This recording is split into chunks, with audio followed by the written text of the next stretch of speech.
Hello and welcome to The Answered Patient. I'm Jane Hansen. Our focus in this episode is on diabetes. We'll investigate the different types of diabetes and how they are diagnosed.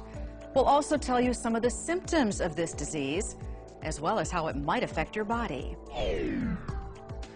We'll provide you with strategies like the daily monitoring of your blood sugar levels called glucose so that you can keep your diabetes under control.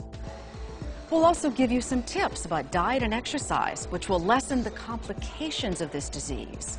Just losing a little bit of weight is often enough to get the diabetes under control. Even if you don't have diabetes yet but think you might be at risk for this disease, these tips might also help in preventing the development of some types of diabetes. But first, here's something you need to know. Despite the best efforts of researchers and doctors all over the world, there is currently no known cure for diabetes. But as we'll illustrate, the care and treatment of diabetes has dramatically improved in recent years, making it a disease you can learn to live with. So what exactly is diabetes? Diabetes is a metabolic disorder of the pancreas, a small gland located below and just behind the stomach. The pancreas produces a hormone called insulin, which helps deliver glucose into every cell of the body. The symptoms of this disease can be serious: dehydration, which might cause extreme thirst, unexplained weight loss, changes in vision, and extreme fatigue. Left untreated, diabetes can lead to a host of devastating complications to almost every cell and organ in the body. It is currently estimated that in the United States alone, nearly 20 million people have diabetes and many more have prediabetes. The two major types of diabetes are called type 1 and type 2. Until recently, type 1 was known as juvenile diabetes because it was most commonly diagnosed in children and young adults. Type 1 diabetes occurs when virtually all of the insulin-producing cells in the pancreas have been destroyed. Everyone diagnosed with type 1 diabetes must take injections of insulin every day in order to survive. Been feeling well? Yep. Good. School okay? Yep. Terrific.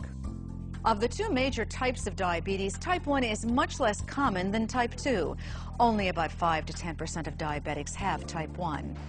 Type 2 diabetes is much more prevalent. 90 to 95% of all diabetics have type 2 diabetes. It's estimated that about a third of all patients with actual definite diagnosable type 2 diabetes today are just out there in the U.S. totally undiagnosed, walking around elevated blood sugars, and no one's the wiser.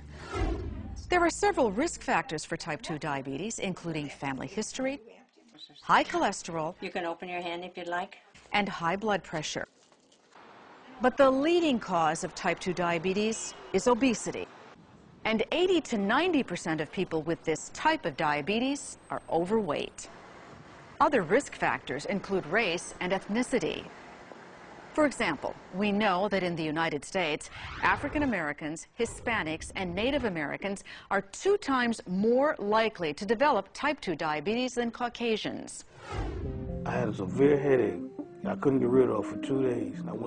Because the symptoms of type 2 diabetes are often subtle, some people might go for years before a diagnosis is made and treatment can begin.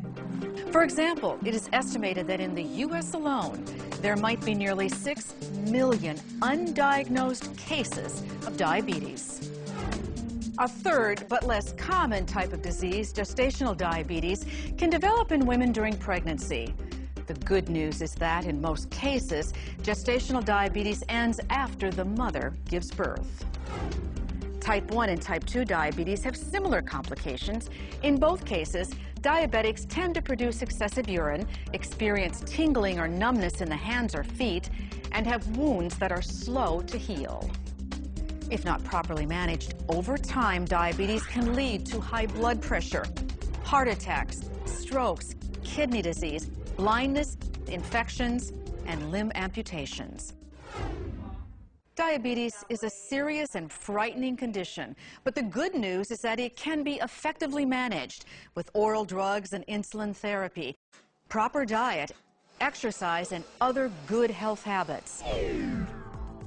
In the other chapters of this episode, you will find out more about how diabetes is diagnosed, get some science on what it does to your body, and learn strategies you can use to control your type 1 or type 2 diabetes.